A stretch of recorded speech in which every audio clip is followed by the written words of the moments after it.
Welcome to the Vinicius Studio podcast, where music, stories, timeless art, and resonant ideas help us live better, think deeper, and feel more alive. Welcome everybody.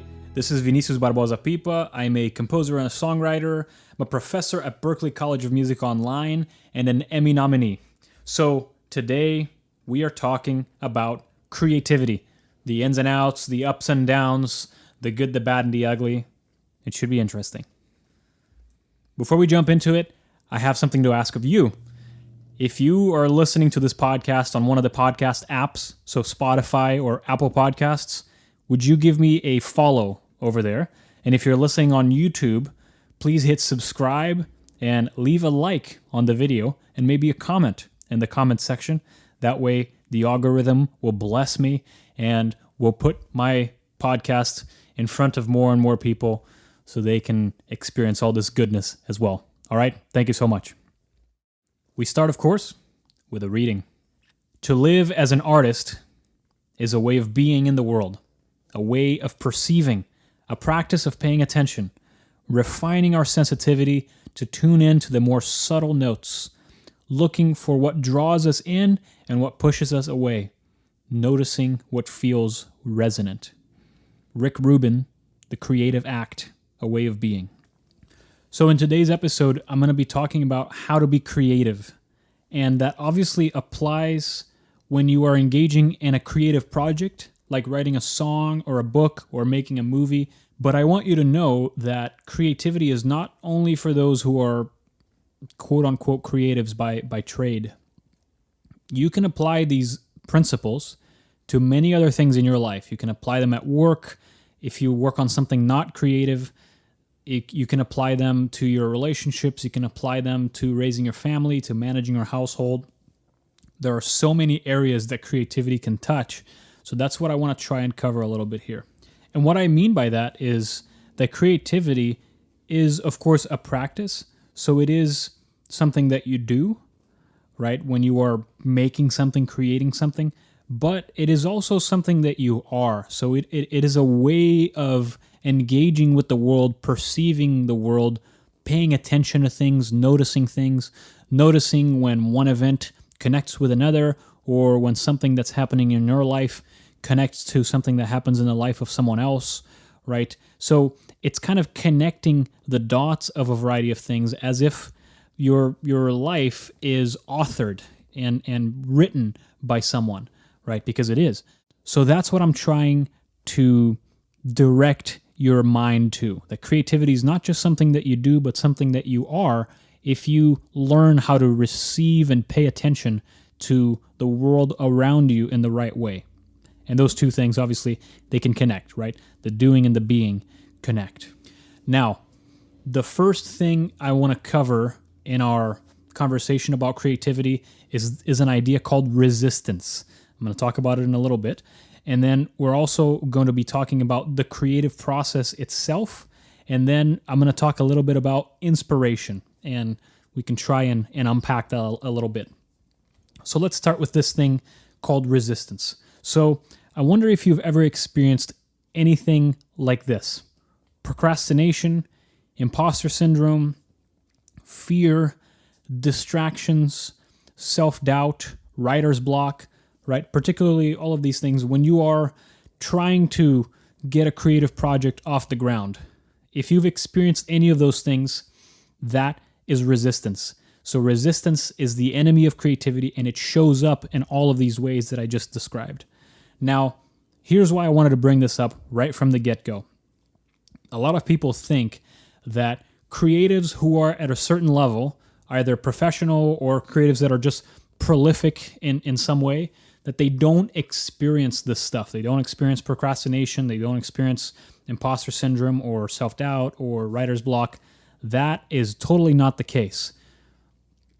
Creatives of all kinds have to experience this stuff every day. This is a daily battle. So I wanted to bring this up as a way of encouragement. If this is something that you face in your own creative practice, just know that doesn't mean that you're broken. It doesn't mean that it's something that you need to do completely differently. It's just something that shows up whenever you try to do a creative effort. There's this mysterious force that pushes back, and that's the force of resistance. Okay? Again, you can't actually make it go away. You just learn how to deal with it better and better over the years. Now, the self-doubt that sometimes comes out of that, which a lot of us have to deal with when you are working on a creative project, is really normal. I remember hearing a talk by Robert Greene, and he mentioned that when he is writing the first draft of a book, if anybody were to read that first draft, his reputation as an author would be ruined, because that first draft is so bad and so horrible that it would embarrass him. And that's very normal. And he said that you can use that self-doubt, that discomfort, as a fuel to refine your process, to motivate you, to sharpen you, so that you create something better and better, right? So just know that the self-doubt is usually a part of the pathway towards creating good work. Also, particularly the procrastination and the distraction side of this thing, these can be very good opportunities to learn discipline. And discipline is the key difference between an amateur creative and a professional creative. The amateur shows up only when he feels like it. The professional shows up when he's not motivated. He just shows up and sits down and starts getting the work done. And then motivation may or may not come. But the key here is discipline. You have the discipline to sit down and do things and get it done, even when you feel resistance, when you feel unmotivated, when you feel distracted, right? And there are things you can do in your creative environment to help you to not give in to distraction, right? For example, an easy one is you just try to get your phone out of the room when you're working. Why is that? When you experience this kind of resistance, the first thing your mind is going to try to do is soothe itself when you are in a particularly laborious part of the process. It's going to want to distract itself, soothe itself. So you're going to want to reach for a phone, or you're going to want to reach for a break or a snack or something like that. And this is an opportunity to stick with it and keep going. And you get better and better at pushing through that labor, right?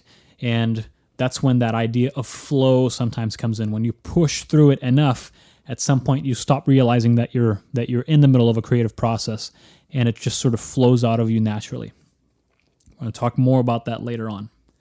Hey, I'm quickly interrupting all this great stuff because if you haven't already, I invite you to join me over on my Substack page. That is kind of my headquarters. It's my hub where all of my mission operates from. So if you want to keep up with everything I'm doing, all of my projects, including music and podcasts and everything else, head over there. That's also the best place where you can support me financially if you resonate and believe in the work that I'm doing. The way to access that is by going to musicbyvinicius.substack.com. That is music by vinicius.substack.com. I'm going to leave a link here in the description so you can find me. Thank you very much. And now back on with the show. All right, let's talk a little bit about inspiration. This is kind of the ethereal idea here. And inspiration is real. Inspiration is a thing. And it comes from this idea that I mentioned earlier, that creativity is a way of being, a way of perceiving the world, and a practice of paying attention. If you become somebody who is always paying attention to what's happening around you in a very positive way, then you are open to receiving inspiration from a variety of places, right? So that comes from that way of being. And I think I've mentioned this before in the episode, I think it was episode 2, about how to feel more alive, when we were talking about wonderment or feeling enchanted. And this is the same thing here. The key to unlocking inspiration is humility. The key is being humble in your heart. It's a posture of humility in your heart that makes you more open to receiving bits of inspiration wherever they come from. And an important thing to note is that inspiration, it's never imposed, so you can't kind of force it like pulling a slot machine and something comes out. it's received. So it's not imposed, but received. And because of that, it is a little bit unreliable, right? Like I said, you can do all these things to open yourself up to it, but at times it just doesn't show up. And if you are on a creative project that you want to actually get done, you can't just wait for it to show up. You have to do it. You have to just get to work regardless. Now, let's talk about the creative process itself. Okay, you sat down, you're in front of your work, in front of the blank page, and you're about to create something new. Here's the thing to keep in mind. The creative process is comprised of two parts: the exploring and the editing. Two parts. I'm going to say it again. Exploring and editing. Do not confuse those two parts. That's what creates paralysis. Let's think about each of them for a second here. Exploring is that moment, usually in the beginning of a creative project, when you let your mind wander. You are capturing ideas that are floating around you. You are playing freely. You are doing things by stream of consciousness. You are basically working with no judgment. It's very important here that you are careful not to be judgmental of the work at this point. You have to wait. The judgment part comes later. First is just this free flow of idea. Then there's the editing part. That's when you are critiquing, culling, refining, tweaking, deleting even. So that's the point now when you need to be critical and maybe throw some things out, right? But if you go to the editing part of the process too early, you will muck it up, you will break it. And that's, to me, that frees up like 70% of writer's block right there, is by knowing the difference between these two parts. Another thing to keep in mind here in the creative process itself, when rubber meets the road, is that bad work is the only way to get to good work. So the only way to write the only way to write good music is to write bad music first. So when you're creating and it sucks, it doesn't sound good, or it doesn't read well, or it doesn't flow naturally, don't freak out, don't get frustrated. Wait and know that this is the pathway to creating good work. Another idea I wanted to explore here is, how do you be creative intuitively? So, you see oftentimes people playing their instruments like the instrument is an extension of their body, or people acting, in such a way that they look like they're a completely different person as they're acting, or even playing a sport, right? We didn't talk too much about sports, but sports have a lot to do with creativity. Playing a sport in a complete state of flow, right? And I think all of those things come from the same place. And what is that place? That place is mastery. Mastery of the fundamentals. So if you want to, let's say, play an instrument in a way that's intuitive, in a way that's completely free, and you're not thinking about each step, you're not thinking about what one hand is doing, what the other hand is doing, you're not self-conscious, you're not thinking about the next thing you're going to say or do, the thing is flowing out of you naturally. The key to being able to do that is to master the fundamentals so well that they just flow out of you naturally, right? So to go with the sports analogy here, it would be training all kinds of drills, right? Attacking drills, defending drills, shooting, passing, etc. You can tell I'm thinking of soccer because I'm Brazilian.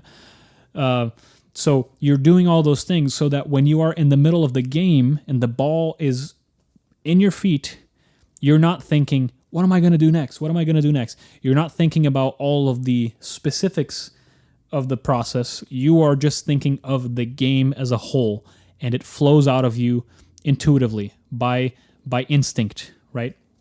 So it applies exactly in the same way when you're thinking about creativity across all platforms. Its mastery of the fundamentals will give you that instinct-based, intuition-based performance. All right, the last topic I want to cover is, what is it that governs your creative process? When you're engaging in a creative project, something will govern it, whether you know it or not, so consciously or unconsciously. Here's an example. Somebody is writing a song. Let's say I'm writing a song. And I can write that song with the intent of making as much money as possible, or with the intent of being as popular as possible, or attracting the largest audience that I possibly can. And all of those can be motivators or things that are governing the creative process, going all the way to the core of when I'm writing that song. Now, when I do that, obviously, it will influence all of my micro decisions, right? When I come to a fork in the road and I say, well, do I go this direction or that direction? My decision will be informed by the highest governing principle of my creative project. You may see already where I'm going with this. Whenever you try too hard to engineer the outcome of a creative project, the likelihood that it will fall flat is very high. So if you're trying to do, like I described in this example, to create a song that's going to be as popular as possible, sure, maybe by the end of it, it will gather a lot of buzz, but it may be that very quickly it's going to fall flat. It will stop connecting with people, right? Because it's almost like you were aiming at the wrong thing. A better way is to disconnect completely from the outcome, almost as if you don't care about it. And here's why. You don't actually have that much control over it when you are working on a creative project. So when you try to engineer it to the smallest possible degree, it will choke your creative flow and it will severely diminish the final product, which means that the piece of music or the poem or the book that was supposed to come out from within you will not come out, and something else will, because you were aiming at the wrong thing. Does that make sense? I hope it does. Anyway, my friends, this is all I had for our episode on creativity. Thank you so very much for listening. I know we're still in the early stages here of my podcast. This is only the 4th episode. So if you've been listening to all the episodes so far, thank you so much. If you just now tuned in, thank you so much also. Please make sure to hit the follow or the subscribe button wherever you're listening. Leave me a like and a comment, and stick around. I have a lot of really cool episodes coming up, and I'm excited to share all these things with you all. Thank you so much, and I'll see you in the next one.